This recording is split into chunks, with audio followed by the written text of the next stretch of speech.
بسم الله الرحمن الرحيم. السلام عليكم ورحمة الله وبركاته. المكنسة تهدد قمة الأهلي والزمالك يوم 27 نوفمبر في نهائي دوري أبطال إفريقيا.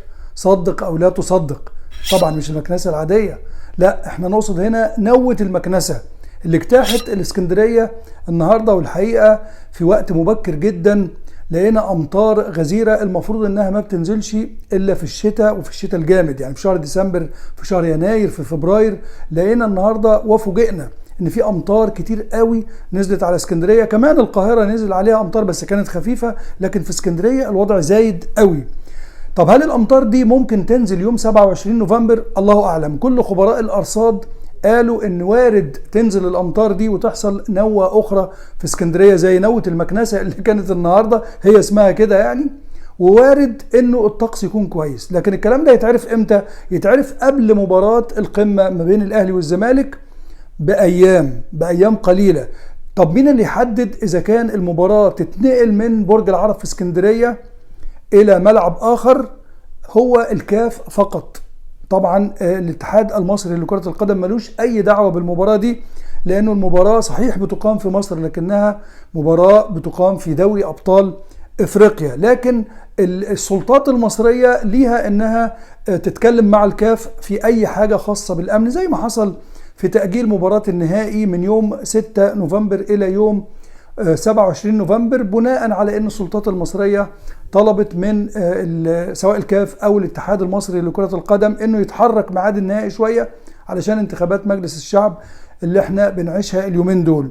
عموما المباراة ما زالت في موعدها وفي مكانها في برج العرب في اسكندرية لحد دلوقتي، لكن الكل متخوف ان يحصل زي ما حصل في مباراة الدور الاول بتاعة الموسم اللي فات في الدوري. طبعا المباراة اللي كلنا كنا اطلقنا عليها قمة الوحل او قمة الطين، لان كان ملعب برج العرب الحقيقة كان فيه امطار غزيرة جدا في اسكندرية، وتسببت في انه الملعب يتحول الى بركة مية.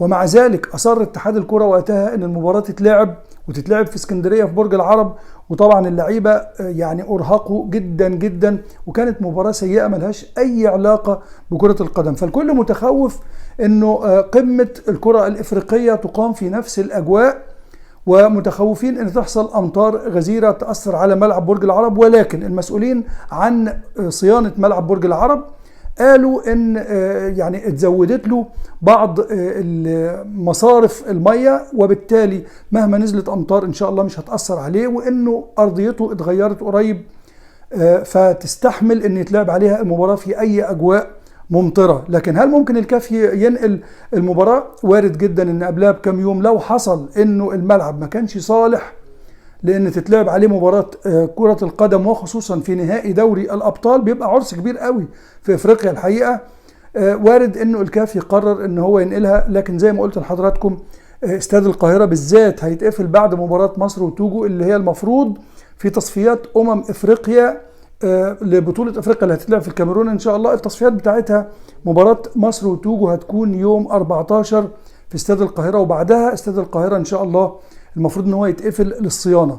يعني لو حصل لا قدر الله ظروف طقس ومناخ صعبة هيكون في مشكلة بالنسبة للكاف في تحديد ملعب بديل. نتمنى ان شاء الله ان المباراة تفضل في ميعادها وفي ملعب برج العرب، لان هو ملعب الحقيقة في الظروف الطبيعية ملعب مشرف جدا ان يتلعب عليه مباراة زي نهائي دوري الابطال. وكلنا بنشوف انه كمان لما بيبقى في جمهور بيبقى جو تاني خالص. طب هل المباراة ممكن تقام بجمهور؟ الكاف ما عندوش مانع وما عندوش اعتراض ان يبقى في جمهور يحضر للمباراة، ولكن بإجراءات احترازية مشددة. ولو البلد اللي بتستضيف اي مباراة، يعني في حالة مباراة الاهلي والزمالك، لو مصر طلبت او استشارت الكاف في انه يحضر جمهور، الكاف هيدرس الموضوع. يعني القرار في الاول وفي الاخر للكاف، القرار النهائي. لكن ممكن مصر تقدم طلب للكاف بانه يحضر جمهور في مباراة نهائي دوري الابطال ولو 5000 متفرج، ويحضروا طبعا لما يقعدوا يتوزعوا في ملعب زي برج العرب اللي هو ساعته تقريبا بتوصل ل70,000 تقريبا يعني ل70 ألف مشجع، يعني ممكن جدا يحضروا ويكون في تباعد بينهم كبير قوي، ممكن يكون نصهم للأهلي نصهم للزمالك، وارد ان ده يحصل، لكن ده لازم يكون بطلب من مصر ويوافق عليه الكاف بعد دراسته. لحد دلوقتي لا مصر طلبت ولا الكاف قال ان المباريات تقام بجمهور، في ظل طبعا مسألة وباء كورونا والموجة الثانية اللي كلنا بنسمع عنها، فالكل خايف، لدرجة ان انا قلت لحضراتكم امبارح انه قد يتعرض طاقم التحكيم اللي المفروض الكاف يختاره علشان يدير المباراة دي، قد يتعرض ل يعني مشاكل تمنعه من السفر، سواء اذا كان هيجي رضوان جيد والطاقم اللي معاه من المغرب، او مصطفى غربال من الجزائر والطاقم اللي معاه الله اعلم هيبقى طاقم كله من الجزائر، او غالبا الاتحاد الافريقي ما بيلتزمش بحكايه ان الطاقم كله يبقى من بلد واحده.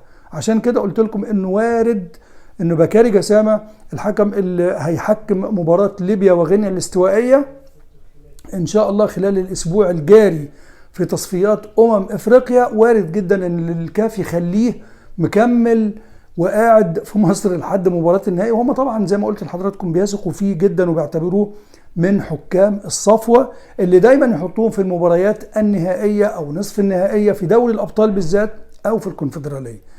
علشان كده احنا بنقول انه الاجراءات الاحترازية في موضوع كورونا قد تحكم موعد او مكان المباراة او الحكم اللي هيدير اللقاء، لكن نتمنى ان المباراة تقام في موعدها بقى، لانه خلاص المباراة اتأجلت كتير قوي، وبطولة يعني بطولة غريبة جدا. كل بطولات العالم تقريبا اللي كانت متأجلة علشان ظروف كورونا رجعت واستكملت، والبطولات الجديدة ابتدت، زي ما بنشوف الدوريات الأوروبية كلها، دوري إنجليزي وإيطالي وأسباني وألماني، حتى الدوريات اللي ما استكملتش زي الدوري الفرنسي أو الدوري الهولندي السنة اللي فاتت أو الموسم اللي فات، يعني ابتدوا موسم جديد ويعني مشيوا فيه جولات كتير الحقيقة. فدوري أبطال إفريقيا كان المفروض ان هو يبتدي في موعد مبكر عن كده، لكن ظروف التأجيلات بسبب موضوع إصابات لاعبين بكورونا أو ظروف السفر صعبة شوية ما بين الدول الأفريقية وبعضها وإجراءات احترازية كتير، المباريات النهائية اتأجلت كتير قوي، لدرجة انه النهائي زي ما كلنا شايفين اترحل ليوم 27 نوفمبر. ان شاء الله النهائي يقام في موعده بقى 27 نوفمبر، ما يتأجلش تاني، ونستمتع بعرس للكرة المصرية والإفريقية. نروح بقى لمنتخبنا اللي طبعا بيواصل معسكره المفتوح، ويعني أقف هنا عند تصريحات الكابتن حسام البدري المدرب عن مصطفى محمد بالذات مهاجم نادي الزمالك اللي هو قرر استدعائه للمنتخب. وكلنا كنا فاكرين انه الكابتن حسام البدري طبعا من فترة في تصريحات إعلامية قال انه مصطفى محمد مهاجم كويس لكن ينقصه الكثير ليكون ضمن صفوف المنتخب. لما مصطفى محمد تألق وشفناه طبعا وهو بيحرز هدفين في آخر مباراة لعبها الزمالك أمام الرجاء وفاز بها الزمالك 3-1، هو أحرز هدفين الفوز.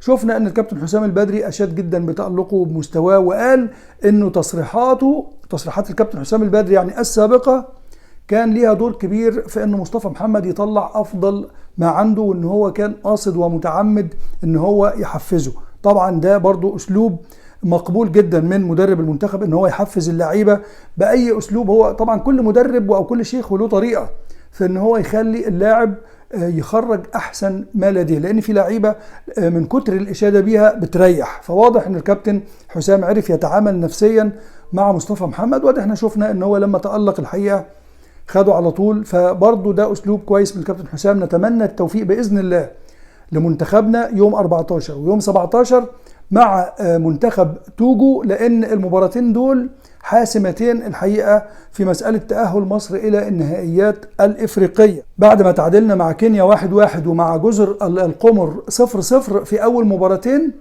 هنا بنقول إنه لازم مباراتين توجو إن شاء الله نجمع منهم على الأقل 4 نقاط، يعني نفوز في المباراة اللي في مصر، ويعني ما نخسرش في المباراة اللي هتكون في توجو، ويا ريت نكسب. لو خدنا ال6 نقاط ده هيبقى دافع كبير قوي ان المنتخب يتأهل الى النهائيات.